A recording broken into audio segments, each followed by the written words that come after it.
Fundação Rio Mar informa a próxima atração.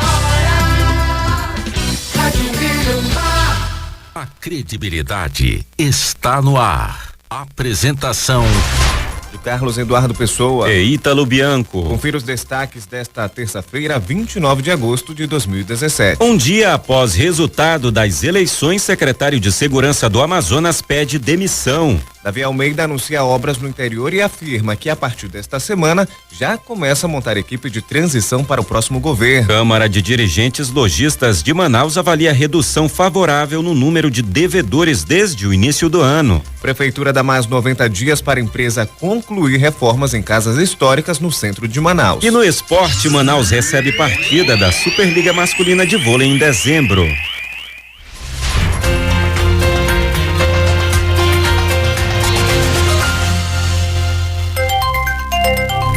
Em Manaus, a previsão para esta terça-feira é de tempo parcialmente nublado a nublado. A intensidade do vento vai variar entre fraca e moderada e a temperatura vai ter mínima de 27 e a máxima de 36 graus. As informações são do INMET, o Instituto Nacional de Meteorologia. Uma notícia pegou a todos de surpresa. Um dia depois da definição de Amazonino Mendes como governador tampão do Amazonas, o secretário de Segurança do Estado, Sérgio Fontes, pediu demissão do cargo, assim como o corregedor-geral Leandro Almada. O secretário executivo da Segurança, Carlos Alberto Alencar, assume então o comando da subsecretaria. Mas os detalhes, quem vai trazer sobre isso é Yolanda Mendes. Yolanda. Exatamente, Ítalo, bom dia.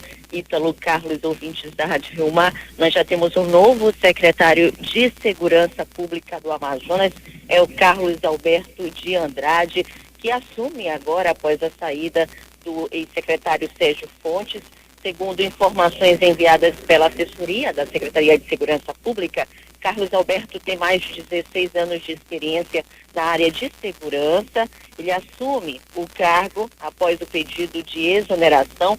Ele é mestre em sociologia, também tem graduação em direito penal, processual e também em segurança pública. Vale ressaltar que o novo secretário, ele participou da gestão de Sérgio Fontes como secretário executivo. Já atuou também como delegado da Polícia Civil no Amazonas entre os anos de 2001 até 2015, quando recebeu o convite para o cargo de secretário executivo da Secretaria de Segurança Pública do Amazonas. E ele informou, por meio de nota, que uma das suas missões será fazer aí a transição da gestão da Secretaria de Segurança para os novos gestores, e disse que é movido por missões e é uma honra participar dessa transição enquanto está saindo esse governador para o governador Amazonino Mendes. Ele também informou que durante esse período que ele vai estar à frente da Secretaria de Segurança, ele vai dar continuidade ao trabalho de integração e combate ao crime, marcas que foram aí a gestão do federal Sérgio Fontes. Ele já foi também titular das delegacias especializadas em roubos e furtos de veículos, também da delegacia fluvial, acidentes de trânsito, da delegacia de homicídios e sequestros e também captura da Polícia Civil do Amazonas. Então ele já tem uma vasta experiência na área policial, já passou pelas principais delegacias, como a homicídios, também como a de roubos e furtos. Ítalo e Carlos. Olha, ambos que saíram, tanto Fontes quanto Almada, são delegados federais. Fontes assumiu a Secretaria de Segurança no dia 21 de janeiro de 2015. Ele afirma que deixa o cargo então por motivos pessoais. Em nota oficial, Fontes reclamou que as dificuldades financeiras do Estado neste ano dificultaram então a execução de planejamentos. Sérgio Fontes não quis dar entrevista, mas disse no pronunciamento escrito que a segurança pública no estado não comporta mais soluções mágicas ou fáceis, com base em análises superficiais ou de conveniências externas. À frente da secretaria, Sérgio Fontes enfrentou a chacina de mais de 30 pessoas entre 17 a 20 de julho de 2015 em Manaus e o segundo maior massacre de detentos registrado no Brasil, no complexo penitenciário Anísio Jobim, em janeiro deste ano, também na capital. E ainda falando sobre questões que envolvem segurança, uma lancha com motor supostamente abandonado por traficantes peruanos foi apreendida por equipes da Polícia Militar no município de Coari. A lancha foi encontrada em uma área de Igapó, entre os municípios de Coari e Codajás. De acordo com a polícia, a embarcação afundou após tiroteio e roubo no rio há aproximadamente 2 meses. A lancha está avaliada em cerca de R$70 mil. A embarcação transportava drogas para posterior comercialização no estado. Contudo, outra embarcação conduzida por piratas do rio fizeram a abordagem e dispararam contra a lancha que afundou no rio.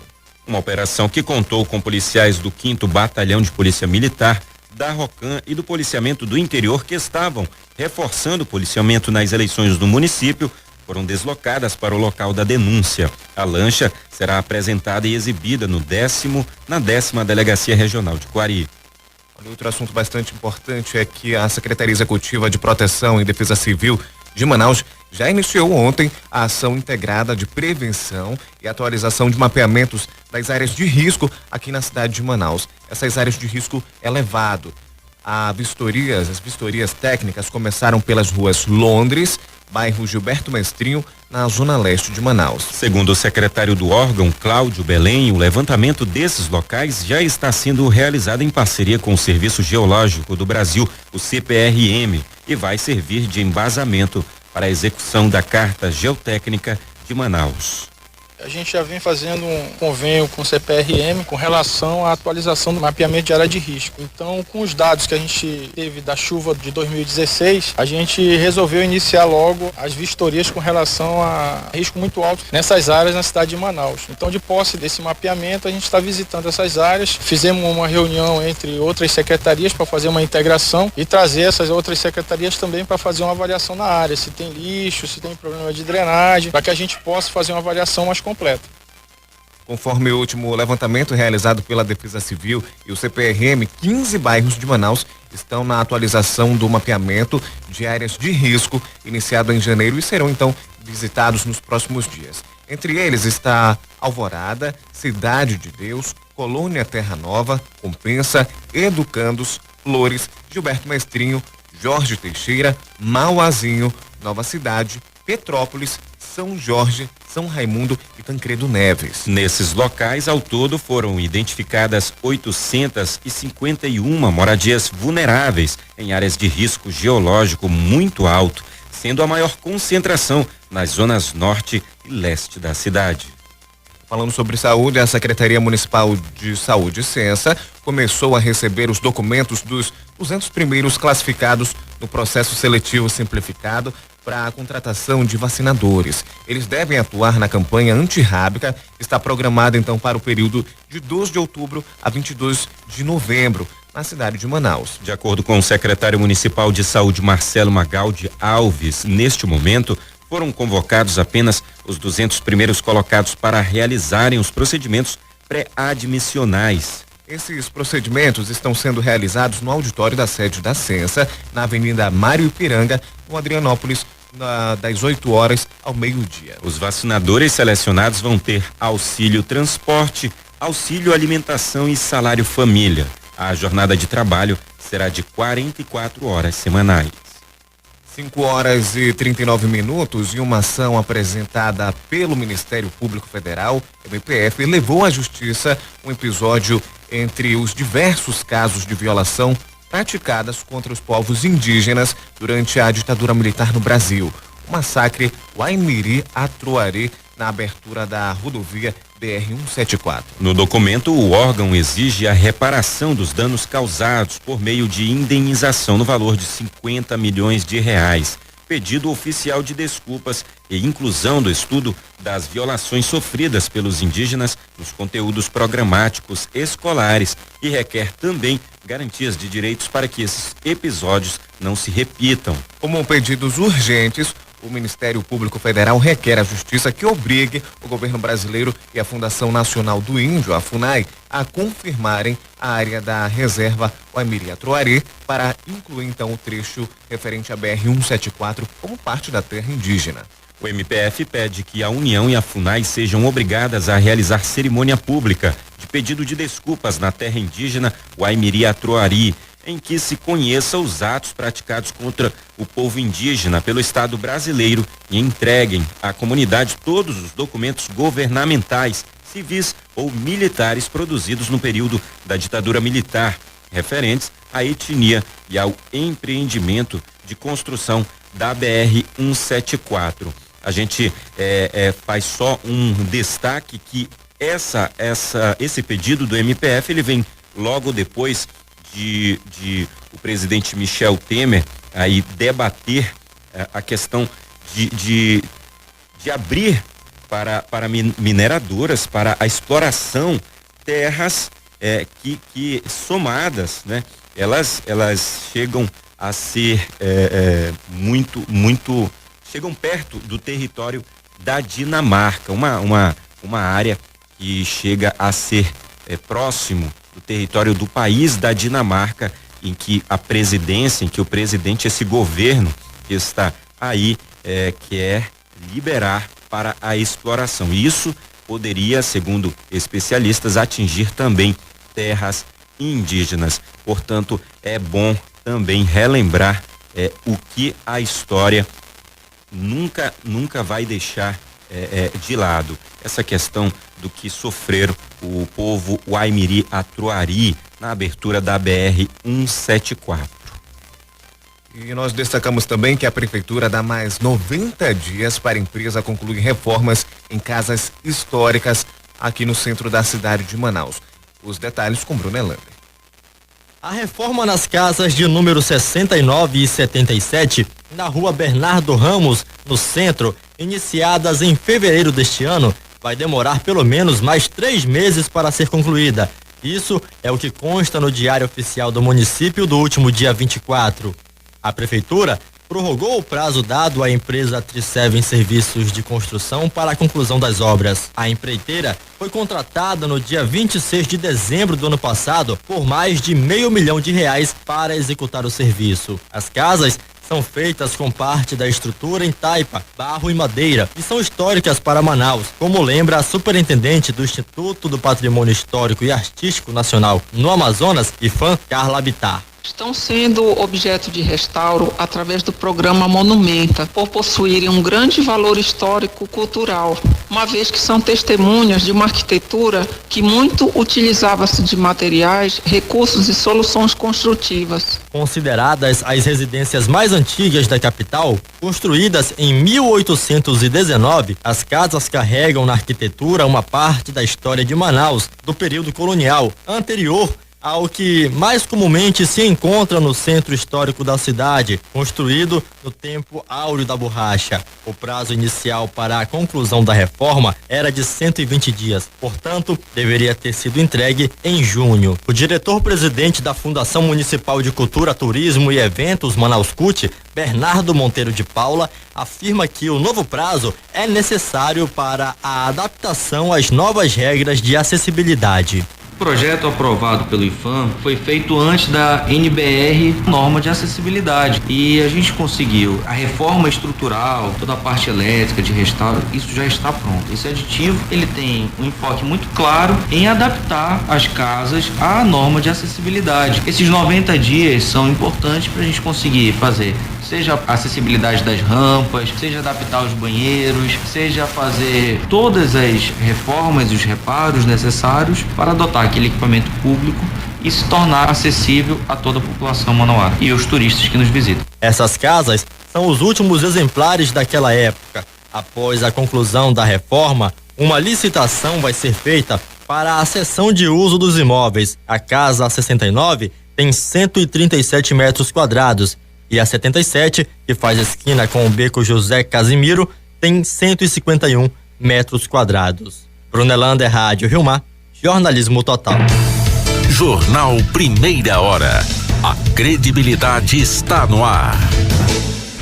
5h45. Até o final do mês de junho deste ano, o Sebrae no Amazonas constatou que mais de 51 mil microempreendedores individuais do estado não pagaram a guia de arrecadação simplificada. Esse documento é pelo qual os optantes dessa categoria recolhem os tributos estaduais e municipal, assim como a contribuição ao INSS. Essa inadimplência representou 78,1% do total de microempreendedores individuais. A maior parte dos inadimplentes que buscam ajuda no Sebrae alega que as vendas diminuíram, outros dizem que a empresa não prosperou e por isso está neste estado. O empreendedor, ao identificar que realmente não pagou os boletos e que se encontra inadimplente, deve acessar o portal do empreendedor por meio do portal do empreendedor tudojunto.gov.br ou entrar em contato com a central de atendimento do Sebrae pelo número 0800 570 0800. A ligação é gratuita. E o Programa de Recuperação Fiscal do município de Manaus, o Refis Municipal, oferece negociações com até 100% de desconto sobre a incidência de juros e multas da dívida. Essas ações podem ser realizadas até a próxima quinta-feira, dia 31 de agosto, pelo site da CEMEF Atende ou por atendimento presencial nos parques e central de atendimento da Rua Japurá, no centro. Enquadram-se no Refis Municipal contribuintes com dívidas de IPTU, alvará, ISS e multas por infração vencidas até 30 de dezembro de 2016. Negociações em atraso também podem ser renegociadas com os descontos, porém, o atendimento deverá ser exclusivamente presencial. O subsecretário municipal da Receita de Finanças da CEMEF, Francisco Moreira, explica as opções de parcelamento. Então, para quem está em débito, tem uma grande opção de regularizar a sua situação fiscal. Os descontos, eles são de 100% de juros e multas para quem for pagar à vista. Também tem o desconto de 50% da taxa de protesto dos cartórios e também desconto de 50% das taxas de honorários. Se você tiver em protesto, tiver também dívida ativa, no caso que tem os honorários, né? Agora, quem quiser pode parcelar até em 36 vezes. Nesse caso, os descontos caem. A melhor opção é realmente pagar à vista, porque os descontos são de 100% de juros e multas e também o desconto de 50% de protesto e de honorários, se for o caso. De acordo com os dados da CEMEF, as negociações realizadas já somam aproximadamente 45 milhões de reais. Do total, mais de 14 mil contribuintes aproveitaram o desconto de 100% sobre os encargos e quitaram suas dívidas à vista. Mais de 80% das negociações foram relacionadas a débitos do IPTU. Agora são 5h48 e Carlos, você gosta de gastar dinheiro? Não muito. Não muito. Olha, bem, as promoções tentadoras, descontos que parecem sair pela metade do preço, mas quando se compra acima do que pode gastar, o resultado acaba sendo um orçamento no vermelho no final do mês.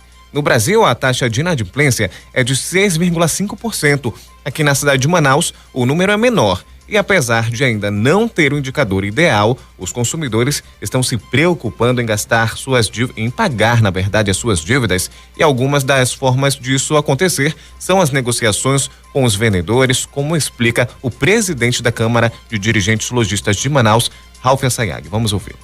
A nossa está 4.0. Então, agora, quando o lojista vai vender, quando ele vende seguro, fazendo o contato primeiro com o sistema SPC, e depois vendendo, ele acaba tendo um resultado melhor e automaticamente a inadimplência cai. Geralmente nós fazemos uma campanha no mês de novembro, outubro e novembro, e nós pedimos, aí é um pedido que a gente faz todas as lojas, geralmente tem em torno de 1.200 lojas que entram, e a gente pede para tirar juros e multas. Geralmente, quando a pessoa já refinanciou, foi lá pedir um financiamento, não pagou e refinancia, eles não tiram muita coisa, às vezes nem tiram nada. Quando as pessoas não têm ainda nenhum refinanciamento e é pela primeira vez e paga correto, eles muitas das vezes tiram juros e multas ou parte desses aí. O índice de desemprego também contribui para o aumento no número de devedores. A capital tem a maior taxa de desemprego do país, que aí tem 19,8%, quase 20% a taxa de desemprego no estado. No mesmo período, no ano passado, o índice era de 17,4%.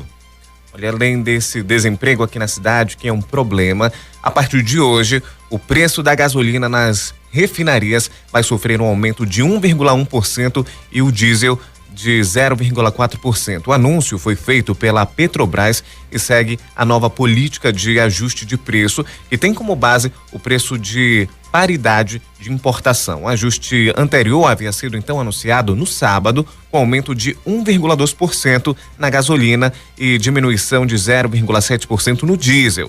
A nova política foi adotada no começo de julho e desde então os reajustes são feitos quase que diariamente. Os percentuais podem ser acompanhados no site da Petrobras, esse que é um dos assuntos sobre essa elevação da gasolina que está deixando aí muito condutor de veículo de cabelo em pé, né, Carlos?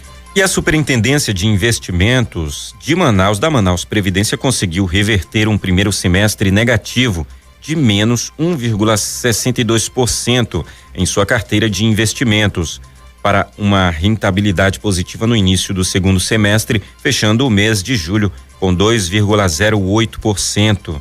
O resultado foi um dos números apresentados ontem durante reunião no Comitê de Gestão de Previdência da Previdência Municipal, que analisou então todos os indicadores da instituição. O resultado inicial negativo decorreu de várias provisões para créditos de liquidação duvidosa, oriundos de fundos líquidos contraídos anteriormente ao ano de 2013. E ainda assim, esses fundos têm conseguido manter estabilizada a rentabilidade da Previdência Municipal. Isso proporcionou, então, uma rentabilidade acumulada de 0,42% da carteira de investimentos desde o início do ano. O diretor-presidente da Manaus Previdência, Silvino Vieira, explicou como eles conseguiram alcançar a meta anual.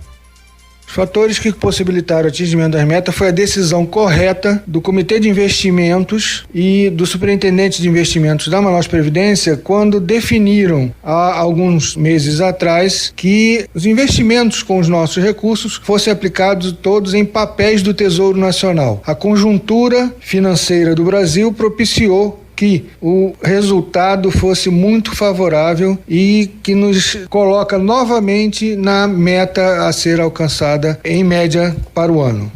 Então, ouvimos o diretor-presidente da Manaus Previdência explicando como conseguiram alcançar a meta atual. Em julho, inclusive, a carteira ultrapassou a marca de 893 milhões de reais, quase 19 milhões a mais em comparação com o saldo de junho.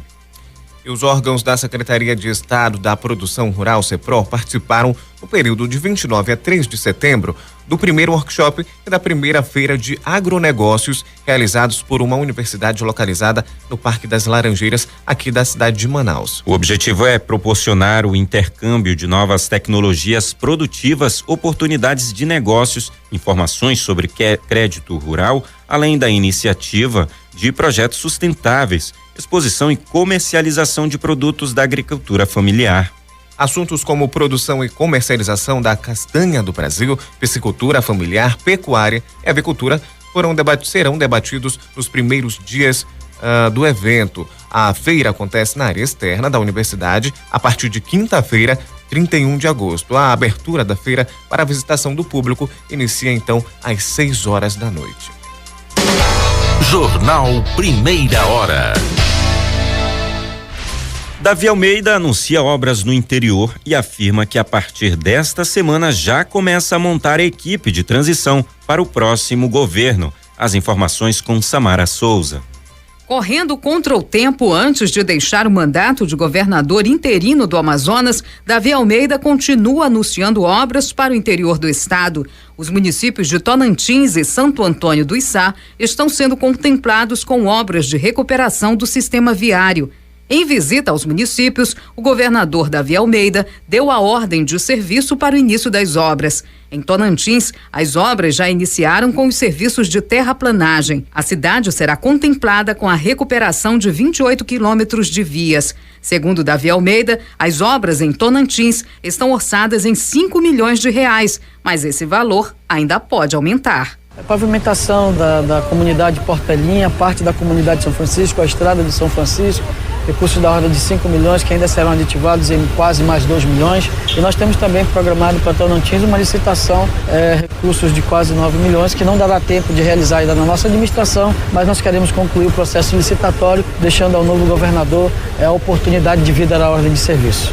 Em Santo Antônio do Içá, parte do orçamento já foi liberado para o início das obras no município, como destaca o governador interino. Tinha um convênio já, nós reabrimos esse convênio, estamos depositando 1.400.000 para o reinício das obras. São 4 parcelas, essa é a terceira, e nós queremos ver se será possível ainda pagarmos a 4ª parcela, e aí sim as ruas serão pavimentadas aqui em Santo Antônio do Içá. O restante das ruas está também no processo licitatório, que está na comissão de licitação, são 12.800.000 destinados aqui ao município de Santo Antônio do Içá. Davi Almeida afirma que vai deixar dinheiro em caixa para o governador eleito Amazonino Mendes tocar as obras no estado e que a partir desta semana vai montar a equipe de transição de governo. É possível fazer investimentos, o estado ainda tem recursos aí, acredito que 420 milhões para investir, e o novo governador vai ter essa possibilidade de investir na cidade de Manaus, no interior do estado do Amazonas, e que não me venham com história de emergência, essas coisas, porque o estado, nós temos os números e eu quero passar, assim que o novo governador assumir, eu já monto uma equipe de transição para passar todas as informações para o próximo governador e ter acesso aos números exatos que nós estamos vivendo. Samara Souza, Rádio Rio Mar, jornalismo total.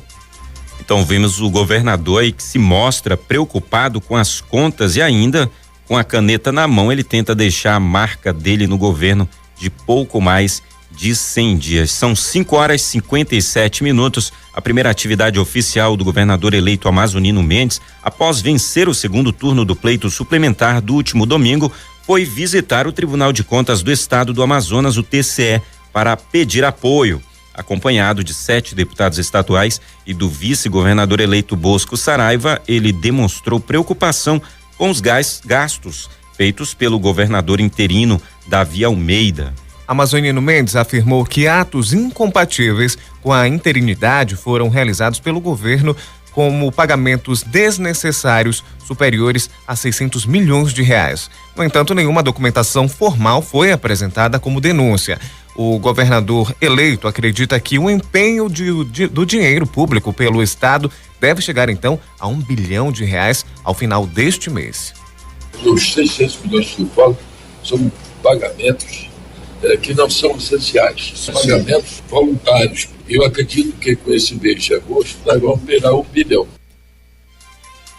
Amazonino Mendes teme que a falta de dinheiro em caixa atrapalhe a gestão dele, que deve começar no dia 2 de outubro. O presidente do Tribunal de Contas do Estado, Ari Moutinho Júnior, afirmou que os remanejamentos a serem feitos pelo governador causam preocupação.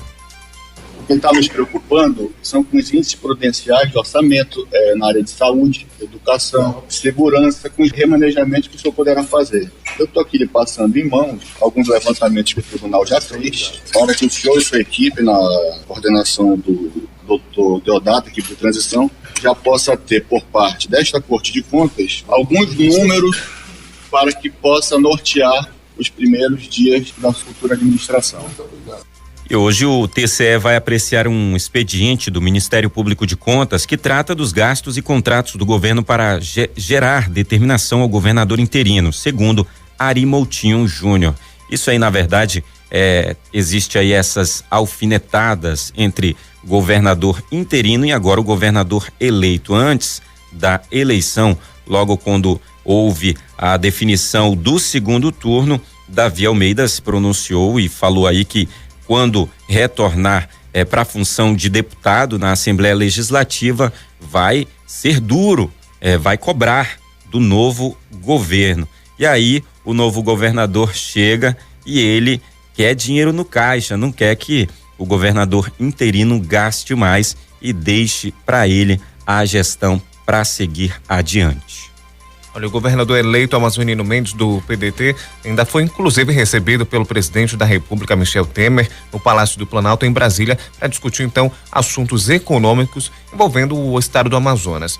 A Amazonino Mendes foi eleito, então, como a gente sabe, no domingo. Esteve junto com ele o senador Omar Aziz, do PSD, e os deputados federais Alderney Avelino, Issa Abraão e Silas Câmara, do PRB. Também estiveram na reunião. No encontro foram debatidas dificuldades relacionadas à Zona Franca da cidade. Vamos agora ao Careiro Castanho falar com a Anderleia Oliveira, que tem informações do município. Bom dia, Anderleia. Bom dia aos ouvintes da Rio Mar FM. Manhã começando aqui no Careiro, com um clima já meio nublado, né? Algumas nuvens no céu aqui no município. E hoje as escolas públicas do município todas retomam as suas atividades.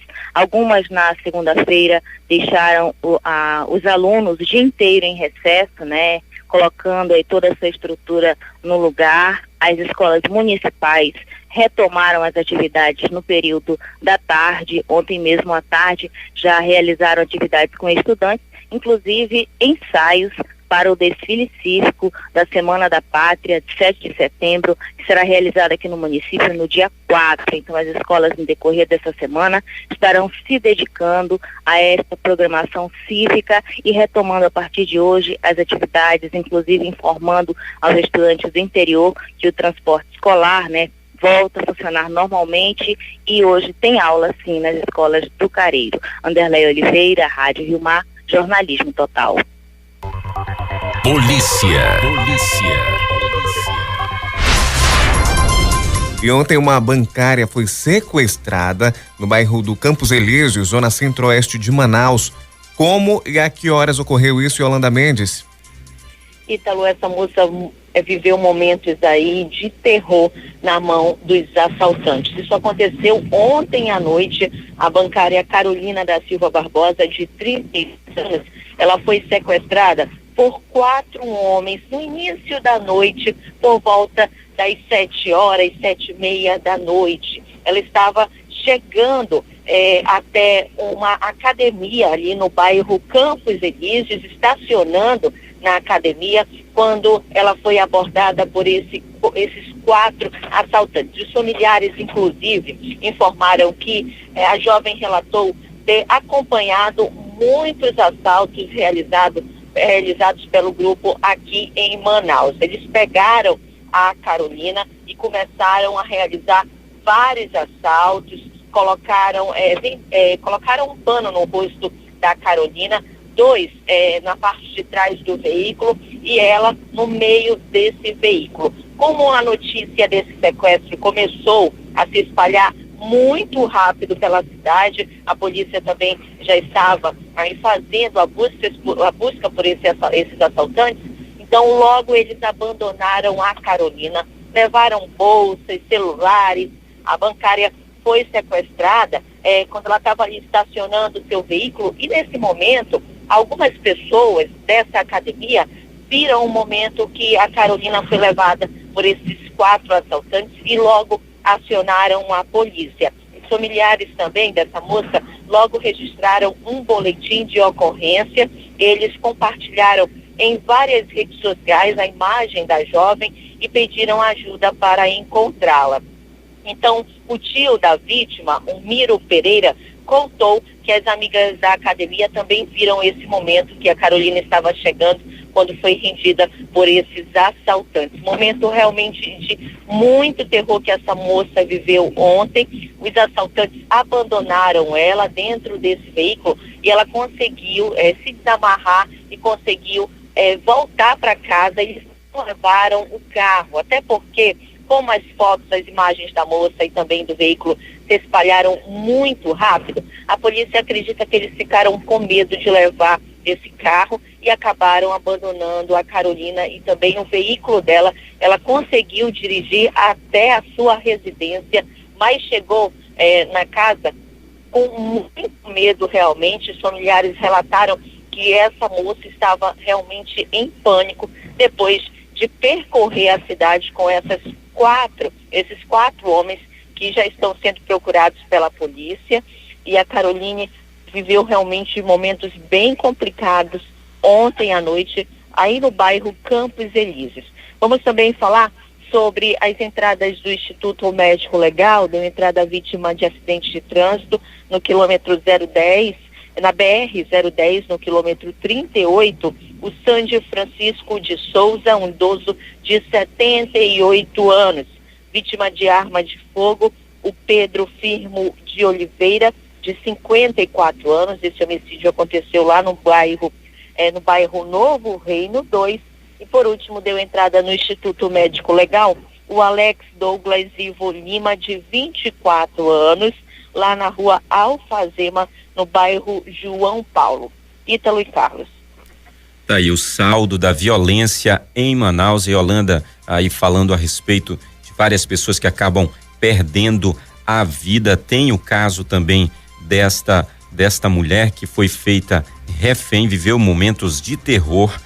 Agora também fica o prejuízo com essa vítima, porque uma pessoa que passa por isso, ela vai adquirir transtornos, pode adquirir aí a questão do problema que ocorre com pessoas que passam por esse trauma de sofrerem assaltos. Conheço gente que na sua rota, indo para o trabalho, sofreu assaltos repetidas vezes e acabou adquirindo transtorno do pânico. Isso é muito complicado, fora o medo, né, a insegurança. Se as pessoas em Manaus que ainda não passaram por essa ação sentem medo ao sair de casa, sentem medo de abrir sua porta no meio da madrugada ou tarde da noite, imagine uma pessoa que passa por essa situação, mas felizmente ela está bem.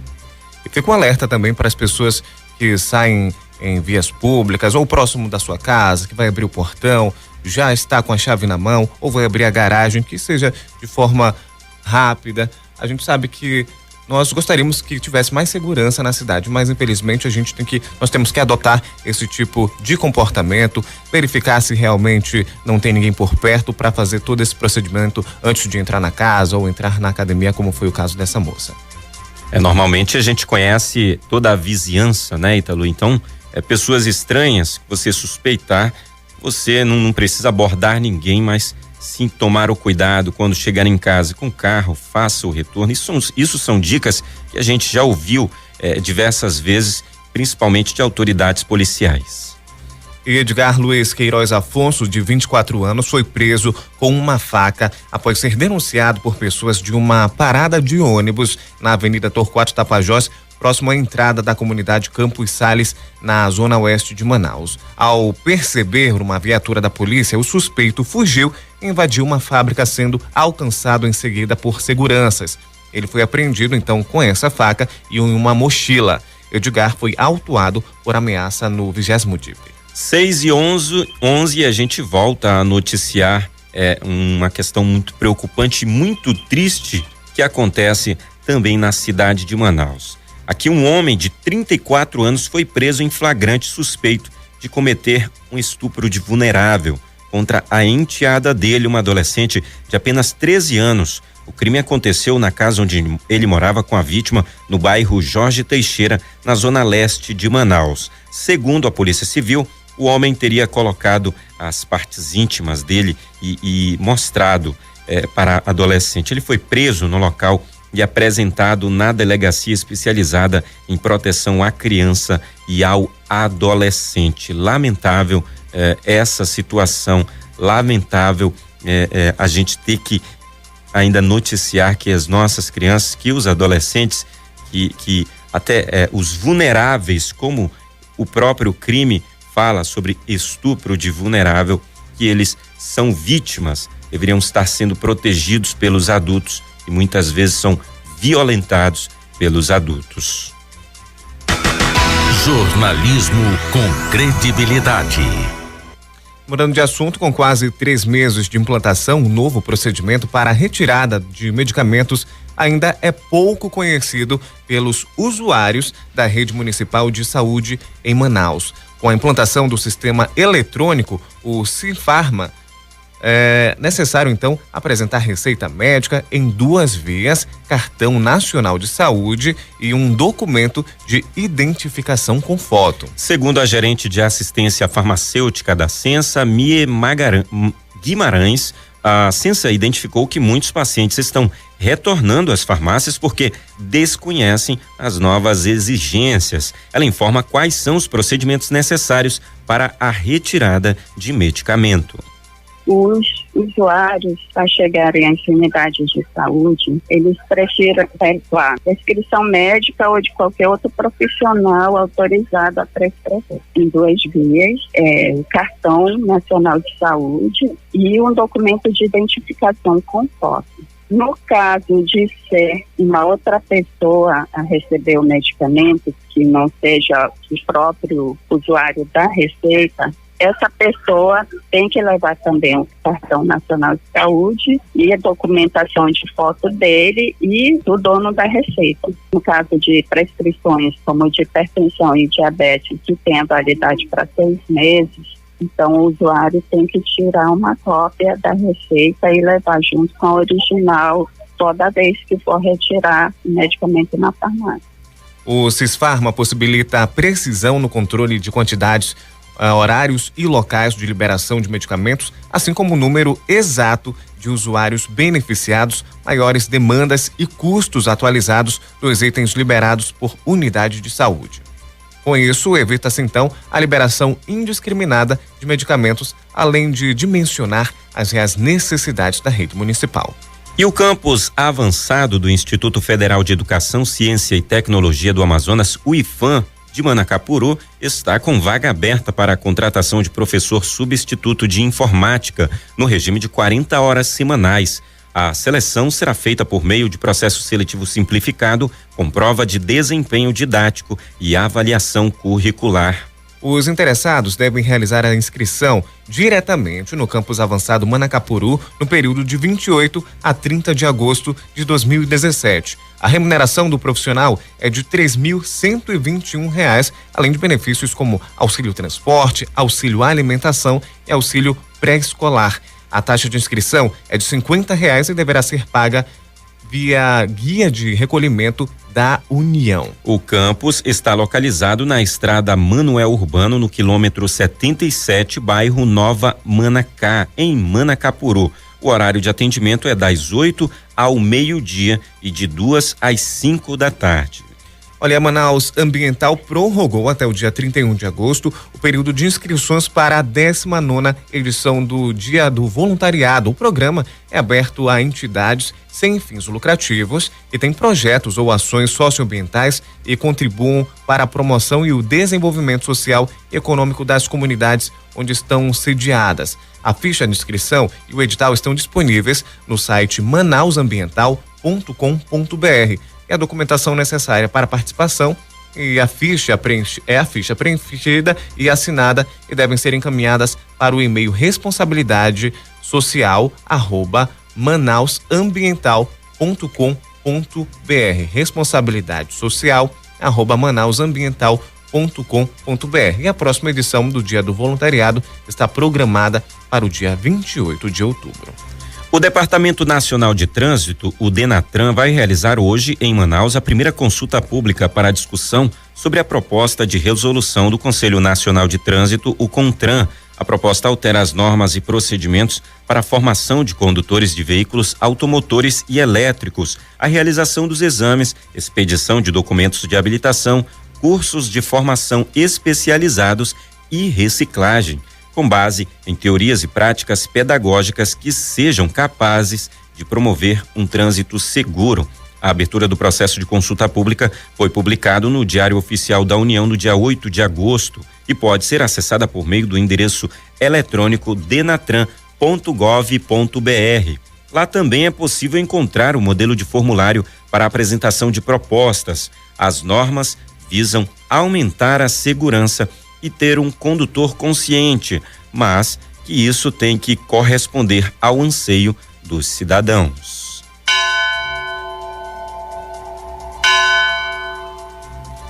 No Brasil, o movimento carismático de Assis completa 40 anos em Manaus e 22 anos de missão. O objetivo é promover a conscientização e o uso ordenado dos carismas extraordinários. A coordenadora regional Josenilda Valente faz um convite a respeito dos 50 anos do movimento. Então, o Movimento Carismático de Assis está celebrando hoje, às 19 horas, na paróquia de São Lázaro, o seu jubileu de ouro. Então, convidamos todos os irmãos, amigos e membros do movimento a participar conosco dessa bonita festa que vai ser celebrada, vai ser presidida pelo nosso querido Dom Sérgio Castriani. Essa festa é uma festa muito importante para a caminhada do movimento. Então, agradecemos a participação e a presença de todos que puderem participar conosco.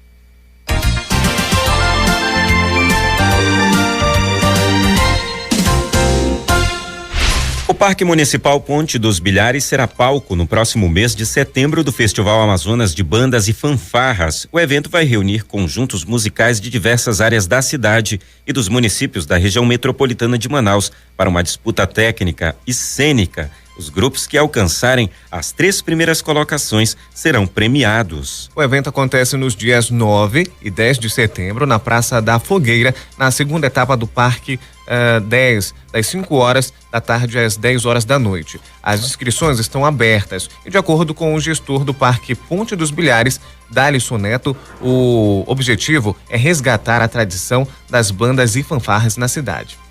Nós estamos resgatando a cultura das apresentações de bandas e fanfarras na cidade de Manaus. Então, em comunhão com a Associação das Bandas e Fanfarras, que é representada pela cooperativa e pela federação, nós resolvemos realizar no Parque dos Bilhares esse ano a volta desse concurso que é tão tradicional na cidade, que há algum tempo não era realizado pelo poder público. Nós conseguimos, junto a alguns patrocinadores, premiação em dinheiro para os primeiros lugares, primeiro, segundo e terceiro lugares das categorias de banda e fanfarra. Então, o primeiro, segundo e terceiro lugar de banda e o primeiro, segundo e terceiro lugar de fanfarra vão ser agraciados com uma premiação bastante salutar.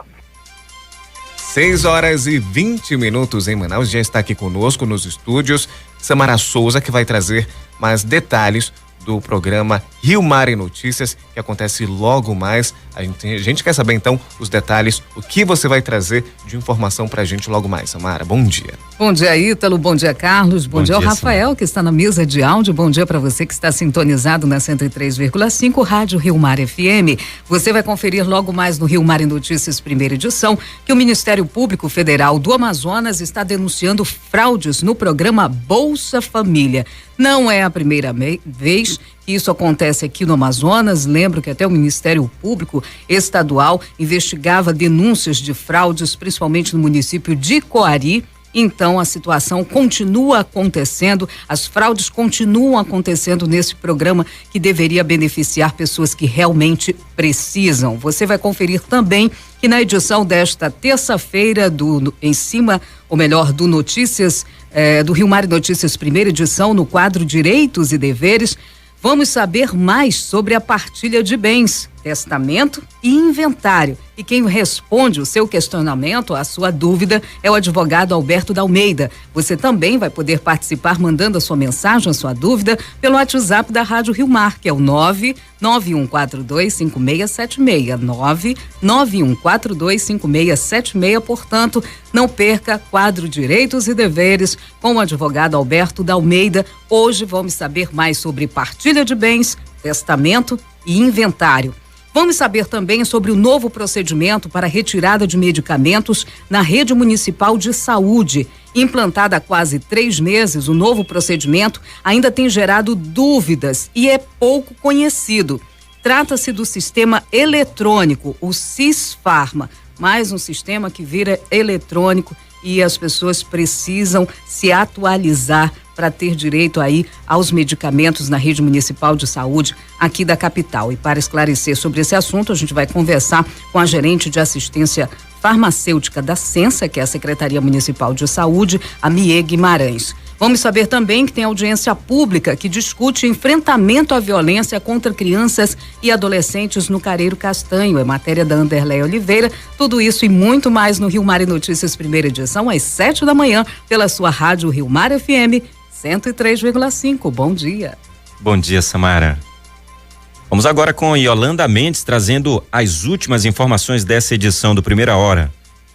Carlos, e um motociclista de 60 anos foi assaltado na noite de ontem, por volta das 10 horas da noite, numa região ali próxima a um supermercado, no bairro Nova Esperança, na zona oeste de Manaus. A motocicleta que ele estava era modelo Honda CG 150 Titan de cor vermelha, com detalhes brancos e placa PHB 5558. Então, PHB 5558, essa moto foi levada por criminosos, é o veículo que ele utiliza para chegar até o seu local, onde ele trabalha. Ele informou que ele foi abordado por esses dois homens. Por conta dos buracos na via, ele vinha bem devagar quando foi abordado por esses homens que já colocaram a arma na cabeça. Então, quem tiver algum tipo de informação sobre essa moto, pode ligar para o 190 ou para o 181. Essa moto desse senhor, desse idoso, Honda CG 150 Titan, placa PHB 5558, e é o veículo que ele utiliza para chegar até o trabalho. Então, se alguém tiver informações, entrar em contato com a polícia. Carlos e Ítalo.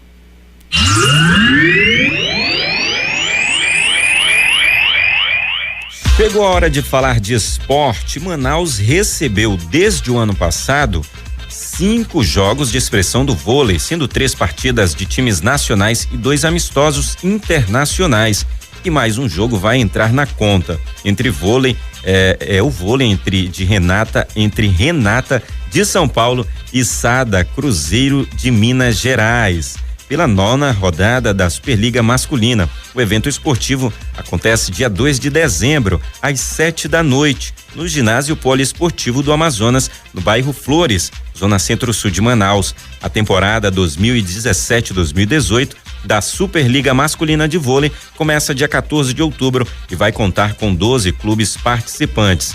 Detalhes da partida, como o início da venda dos ingressos, valores e demais, serão divulgados posteriormente. Mais uma oportunidade para o torcedor amazonense lotar então e receber a nossa seleção brasileira de vôlei masculino. Da última vinda deles aqui em Manaus, o ingresso foi 1 quilo de alimento não perecível que eles doaram para uma instituição de caridade, e também principalmente promoveram a alegria do torcedor que é apaixonado pelo esporte. Todo torcedor brasileiro e o amazonense não fica de fora. Jornal Primeira Hora. A credibilidade está no ar. Jornal Primeira.